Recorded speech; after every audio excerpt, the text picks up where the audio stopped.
Right, well, I'm back. My name is Charl. I think I introduced myself earlier. Despite various vigorous protestations from our marketing team, I insist on naming this the most boring presentation in the world, which I think is extremely funny. And because it's my presentation, I can call it what I want. I hope it won't be the most boring presentation in the world. The reason I call this presentation boring is because it's one of a series of presentations that we do about data we have and what we learn from analyzing data. So in a sense, it's a little bit boring, it's a little bit dry, but I'm hoping to mix it up with some kind of real-life anecdotes that will prevent you from falling asleep before lunch. Right, so if you saw my presentation earlier, which I hope you did, I made this point about compromises continuing to happen in the context of a world where there are literally thousands of things that we can buy to solve our problems. And there seems to be this disconnect between what we're buying and what's happening, or how much we're spending and the results that we're getting. And as I mentioned earlier, we set about on a sort of semi-regular basis. I run a small research team, and one of the things we do is we sort of try and check in whether there's alignment between what we're selling and saying to customers and what's actually happening in the real world. And for 2018, we haven't done it yet for 2019, for 2018, we selected these just under 30 breaches and try to understand, just from publicly available knowledge, kind of what the attributes were of those breaches and what the contributing factors were. So you'll see we talk about the categories. There are 8 categories of, if you like, fundamental security failures that we track, that we try and assign to those breaches. And then we look at a few other things. So just out of interest, do we feel like that breach could be detected? If there'd been a proper dark trace type technology in place or some kind of other MDR technology in place, do we think that we would have seen this attack? And you can see sort of just briefly looking at the colors, in most cases, probably yes. In a lot of cases, no, we probably wouldn't have seen it. But that's like one of the things we try and analyze. We try and look at whether it's state-sponsored. I've got a real passion for geopolitics. I think geopolitics is a huge factor in our space, and so we're interested to see like how many of these big breaches could be attributed to a state actor. And in last year's, the ones we analyzed, actually very few, maybe 2 clearly linked to a state actor. We try and analyze where the passwords were breached, and that's going to be a theme for my presentation later. So how many of these breaches would have resulted, not were caused by a password problem, but would have exacerbated the password problem by leaking passwords or databases of passwords onto the internet. And that's a relatively common factor. Something that stood out for us last year, which was relatively common, was how many of these breaches were what we would term accidental. So where really the breach resulted not because of some sort of particularly focused effort by the attacker, but rather just because the victim tripped over their own feet. And here we're talking about these things that are emerging more and more often. Databases exposed with no passwords, big files left on web servers, unprotected S3 buckets, cloud storage type things. That seems to be a growing trend. And then we try and analyze how many of these breaches contributed to personal and private information being leaked, and the fact is all of them would have had that impact, all the ones we looked at. So these are the categories that we try and divvy things up into. We look at web applications and custom applications. We look at internal network segmentation. The next 2 we look at are kind of the things that contribute towards spear phishing type attacks. So is it because the user clicked on something or downloaded something or visited a site? We look at weak authentication, so breaches that result because of password problems in some form or another. Insecure endpoints. I spoke earlier about this whole notion of knowing yourself and knowing your enemy. So could the attack have been expected because of some understanding of what the adversary is doing or some understanding of how we're exposed? And then just generally whether maybe an overly aggressive drive towards business transformation contributed to the breach. So those are sort of the categories that we try and divvy them up into. And the one that I want to kind of hone in on today is this passwords problem. Because as it happens, it's clearly a big problem. It's clearly something we're struggling with. And as it happens, one of the data sets that my team has access to is to do with passwords, password strength, password length. And so I'm going to spend some of the time today just sharing with you some of our observations, which I thought were on the one hand unsurprising, on the other hand actually quite surprising when you look at them. But you'll see when I get into that. But before I do that, I want to kind of move from, before I dive into the dry and analytical, I want to sort of stick with the anecdotal for a little bit and share with you something that we do on a regular basis, which is to conduct internal red teaming exercises against ourselves as a business, as a provider, and then share those results. So we believe as a business very strongly that transparency breeds trust, and so one of the things we do is we do these exercises and we publish the findings. We publish the results and what our responses to those results are going to be so that our customers have a sense of what we're doing and how things look for us. And as it happens in our business, we have a red teaming capability called SensePost. It's a team of about 60 penetration testers or ethical hackers, and we engage them probably about 4 times a year to do an exercise, some sort of engagement of another to test some facet of our security. And in this particular one, done in the middle of last year, they were modeling what it would be like if an attacker had already breached our perimeter. So for this engagement, the attacker was sat down inside our network with an IP address on our network, but an unauthenticated machine. So effectively think a Linux machine plugged into the LAN, or someone's breached a VPN, or something like that. That's the sort of scenario. You'll see that the assessment ran for about 5 days, which is kind of the mean for one of these engagements. And their job was to try and gain full administrative control over the network. Findings, somewhat disconcerting. There was a number of high findings, a number of serious concerns, and at least one critical concern that they raised. And we share them because we believe that our customers can learn from them in the same way that we did. So I want to take you through 2 of 3 different ways in which our attackers managed to but escalate their privileges within our network, from having just an IP address with no credentials to having full domain credentials. The first way involved what we would call a horizontal brute force attack. Basically what the guys do is this. They go into LinkedIn, they start researching the company that they're targeting, they pull all the users that they can find, and I think they found like 70 or 80 active users. And then they postulate, they guess about how that user's identity on LinkedIn will manifest as a user identity on Active Directory. So what does that look like?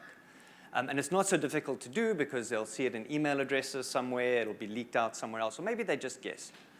And then what they do, because they're now inside the network already, remember we're assuming that they've breached the perimeter, is they effectively try all of those user IDs with a set of known common passwords. And they just run them, they spray them across the network.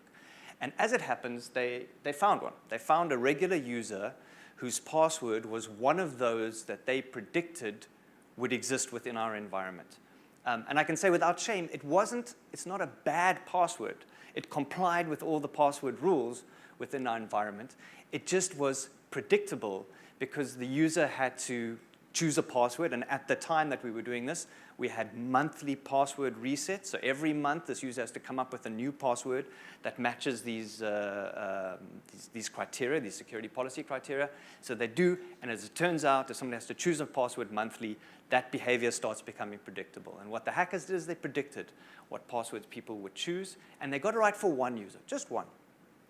But having gotten it right, what they then did is they exploited the features of Microsoft Active Directory and dumped an entire database of all the users. So they went from having 70 or 80 users to having 300, 400 users, and then they repeat the exercise again, and this time they found a user who had local administrator privileges on a specific machine whose password they could also predict. Again, complied with the policies, but was predictable.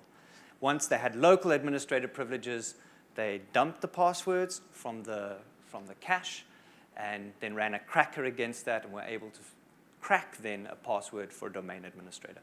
This exercise took about a day. And a day is pretty typical for these guys once they're inside an environment. So that's the first way they did it.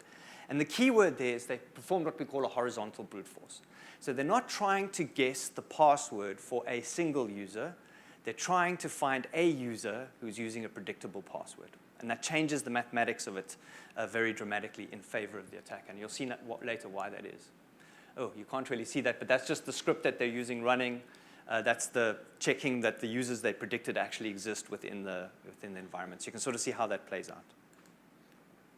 The next one took a slightly different angle, and this kind of speaks to the point from my presentation earlier about knowing yourself. In this case, they found a machine that was vulnerable to MS-10 1710. You'll remember that's the vulnerability that WannaCry exploited that dates back to 2012, I think. The original bug dates back to 2012. So how did they find a machine in our environment that was vulnerable to this bug?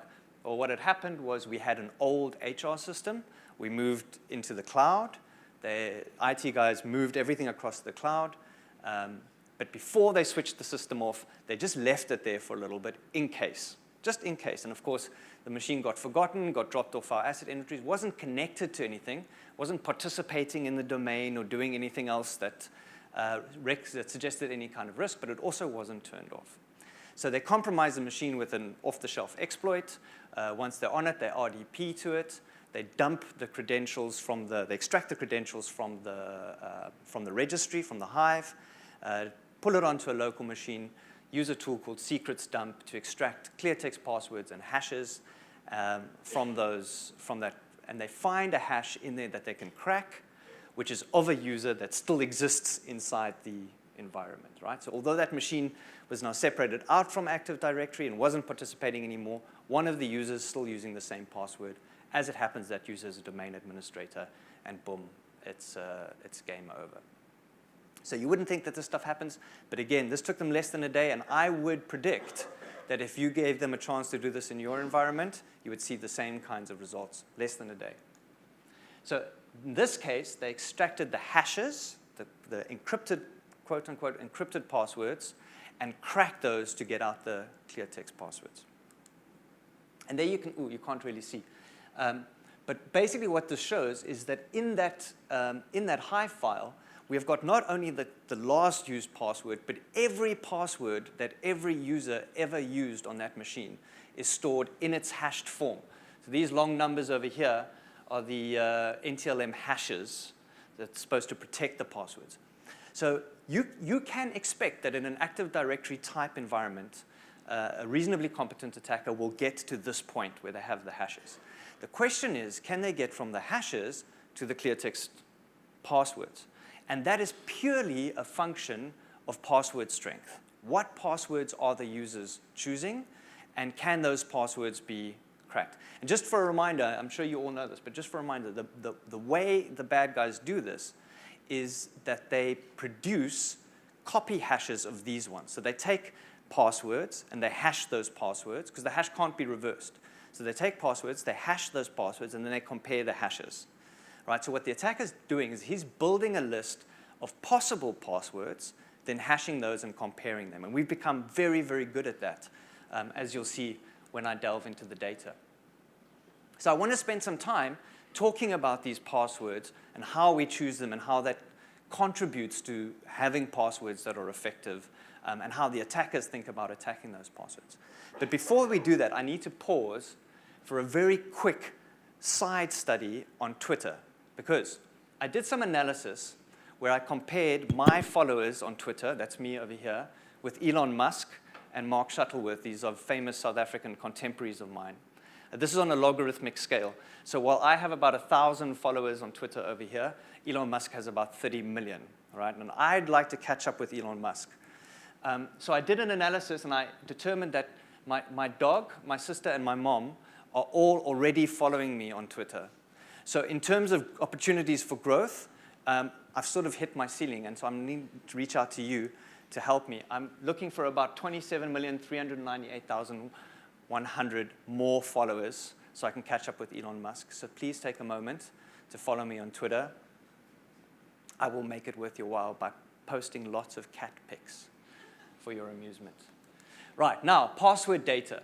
So when we did the study, this was a few months ago, we had access to about 2.3 million password hashes that during the course of our work we've collected from enterprises, right? So these are passwords that users use that are encrypted by Microsoft using their NTLM hashing format. That's now grown to about 2.9 million, but I don't have that data yet. Of those 2.3 million, about 1.6 million are unique. Last year we did the same study. We had about 640,000, but that data set has grown significantly. So just to make that visual for you, we were talking about passwords being written on Post-its.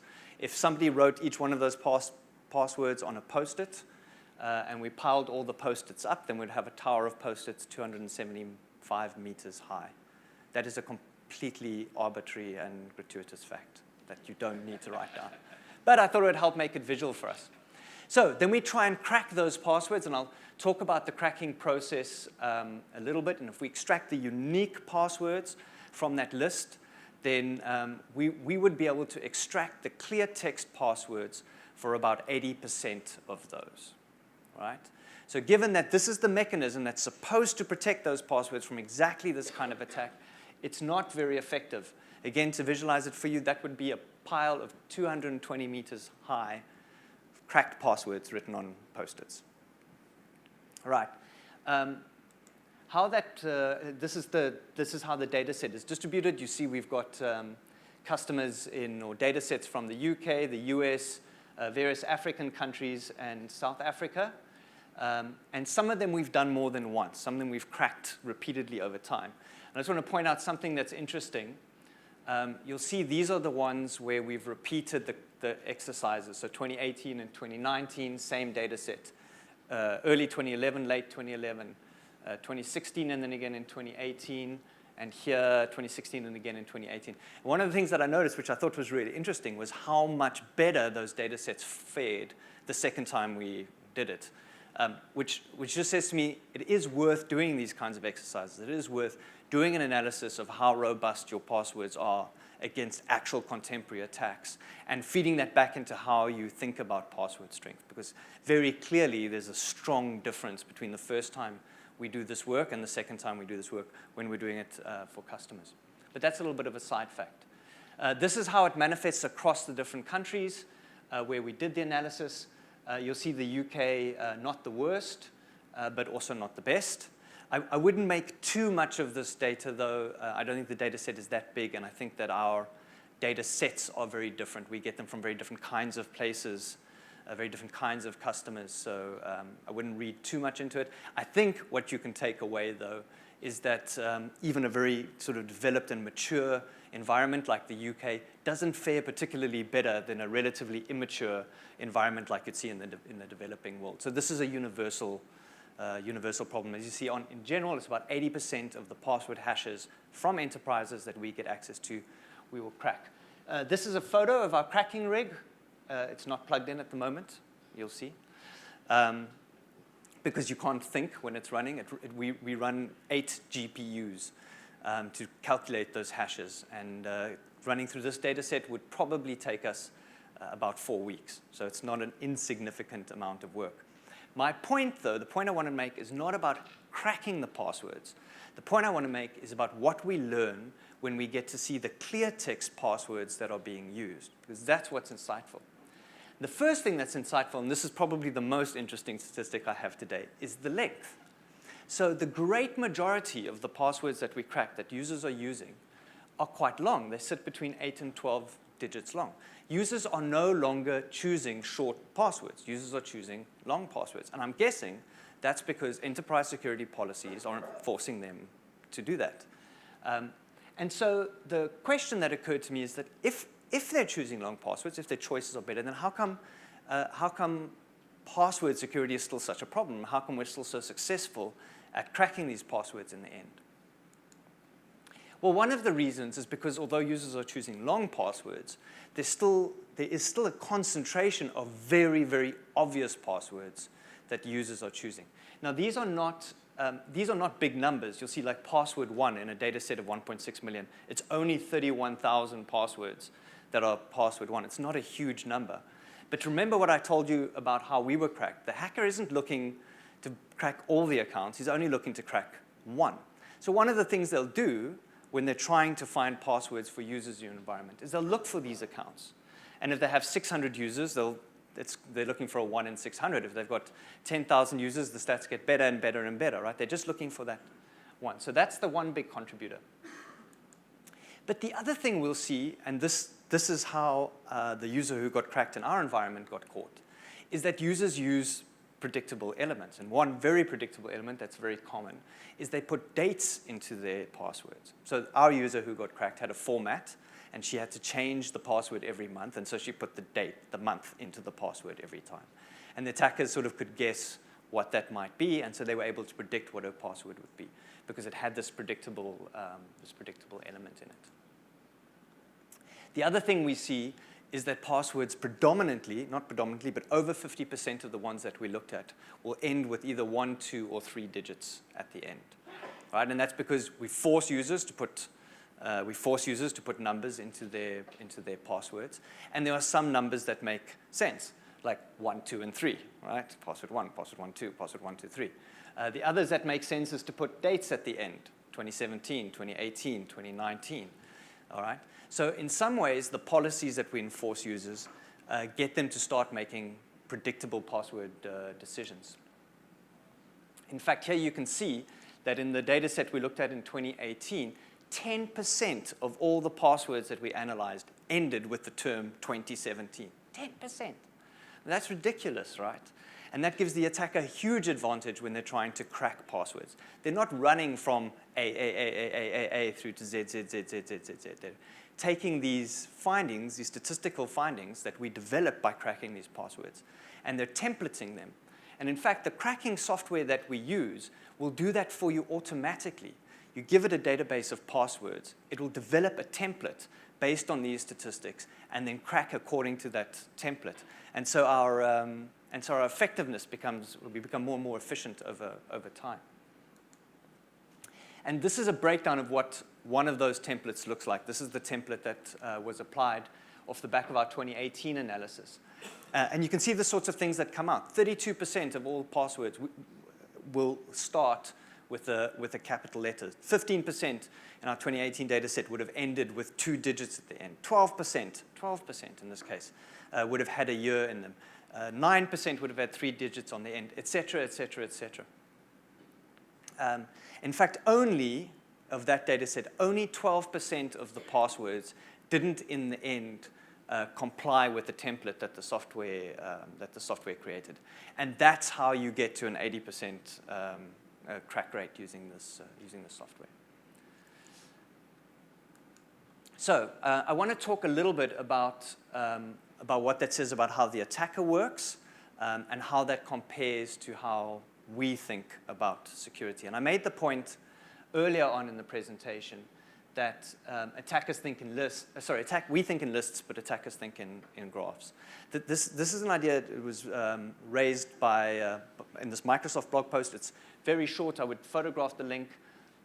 It's a very short blog post. It's a very powerful idea, and it really captures something of the mismatch between how like IT and security administrators work and how hackers work. And I see it. Like in these tests, the 2018 tests that I show you, I said to you, we repeat them every 3 months. We really do. And I can literally sense the frustration on the part of our IT and security administrators at how the red teamers kind of work around them over and over and over again. And it's because the red teamers understand how fundamentally interconnected systems and people are and how there are paths from one place to another. Whereas we tend to think in terms of checklists. And here's an example from that same blog post. He illustrates how a compromise of a terminal server, so let's take our MS 1017 example from earlier, would reveal the identities of hundreds, if not thousands, of users who are legitimate users on that terminal server. And for some of them, they're passwords, right? Not all for all of them, but some of those passwords would be cracked or crackable. Our data suggests maybe as much as 80%. But how it works is like this then. So the password for one user gets extracted from the terminal server. That password gives you access to another machine. This is exactly how it worked in the example that I gave you. On that machine, he's able to dump and crack passwords for another set of users. So he gets this user. From there, maybe he gets to this machine and he gets another user. From there, he gets to that user, and that user perhaps then has the access that he needs to the high-value system. And that's how attackers think about it. And you know, there's even software that will model this for you in your environment. In fact, I encourage you to have a look at it. It's called Bloodhound. It's open source software. Run on your domain controller, and it'll show you the routes from one compromised machine or one compromised user to another machine. And it's why it frustrates me that we talk about things like high-value assets and protecting high-value assets and concentrating our effort on high-value assets, because that's list thinking, whereas I don't think attackers think like that. I think attackers practice graph thinking. And I want to give you another example, which is very common and it almost doesn't bear to be said, but it's this idea of credential stuffing. It's so common that our pen testers will do it almost every time, and they'll be successful with it almost every time. We now have a database of millions of passwords from enterprise environments, and we have a database of almost 5 billion passwords from compromised cloud services. Every time you see a breach, every time you hear about these hundreds of thousands, millions of passwords that are being compromised in these big breaches, that data finds its way into the underground, and it creates a body of knowledge about passwords and what passwords users use. And so when we discover an internet-facing service that requires authentication, we have this massive data set that we can try those passwords against, and it's almost always successful. Here's some very anecdotal stats that I stole from Twitter. I got these stats just last week. What caught my attention was the guy on the left. He's from a company called Shape. He reckons they have over 2 billion password stuffing attempts a day at Shape. And he says, let's be clear, that's your username and your password. If you've used that username password combination anywhere on the internet, then you need to assume that it's going to find its way into one of these breaches. From the breach, it's going to find its way into the black market. And from the black market, it's going to be tested elsewhere. So if passwords are being reused, as he says, you will get cracked. And he uses the statistically accurate number of 1,000% guaranteed. And if you want a more formal support for that notion, Akamai, in their threat research report, they have 3.5 billion attempts that they're tracking, and they reckon phishing and credential stuffing the most common attack vectors. So I've come to the end of my presentation. I want to summarize it with these just 4 thoughts. If we accept the notion of list thinking versus graph thinking, I want to make the point that we misunderstand the role that passwords play. When a website says to you, your password must, I'm talking about a website now, it says your password must be changed once a month. When a website refuses to show a user his own password so you can see what you're typing in. When a website has these like absolutely ridiculously onerous password complexity requirements, that is not addressing the threat model. It is not solving the problem that the password is supposed to solve. In fact, I think it's forcing users to choose and reuse passwords in a poor way. There's a misalignment between the problem that we're trying to solve and the way we're trying to use passwords to solve that problem. It needs to be rethought. And with respect, that misalignment is driven often with the audit and compliance, by the audit and compliance function, that have these very simple, one-dimensional list-based paradigms that say, oh, these are the 10 things you must do, and those paradigms are not aligned with what's actually happening in the real world. And in the real world right now, and this is not the end of the problem, but right now in the real world, we get password hashes being cracked, as I illustrated in my first example, and we get password credentials being stuffed, as I illustrated in the second example. Those are the primary problems that you're trying to solve. Password stuffing primarily on the outside, and password cracking primarily on the inside. The second thing that I thought really struck me when I analyzed this is a little bit of introspection, but it struck me how in security, we all like to do the Mexican wave, you know. So somebody says, and it's happening at this conference again today, somebody says, oh, password complexity is a problem. We all go, password complexity, but it sort of goes all the way through, right? And everyone sort of says the same thing, and all the vendors say the same thing, and all the articles say the same thing. We all beat on the same drum. And I think that's exactly what happened. That's exactly why we see the trends in the password data that we see, is because people took a message and they ran with it and they believed it and they implemented it, and it's having an effect. The problem is it's not having the effect that we wanted it to have. Right? It's causing people to choose complex problems. That's what we set out, passwords. We set out to make people choose complex passwords, and we did that. They're choosing complex passwords. What we didn't achieve was to actually improve password security, because we were banging on the wrong drum.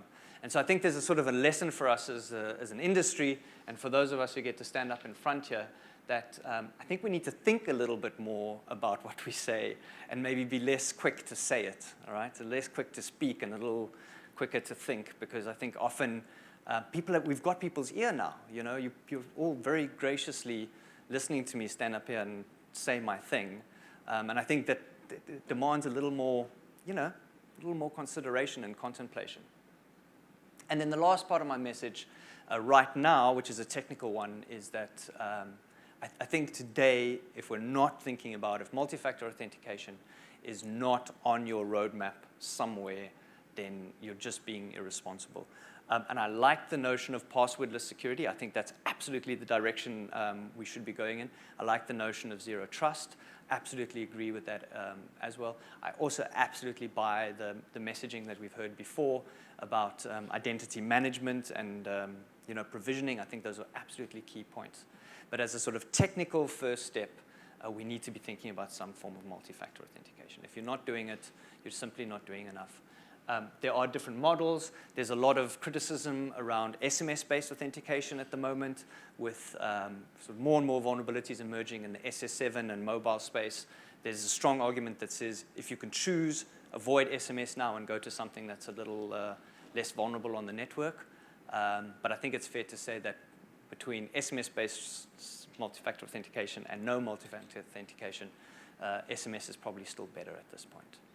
And that, folks, is the end of my message this morning. Thank you very much for your time. I hope it was worthwhile.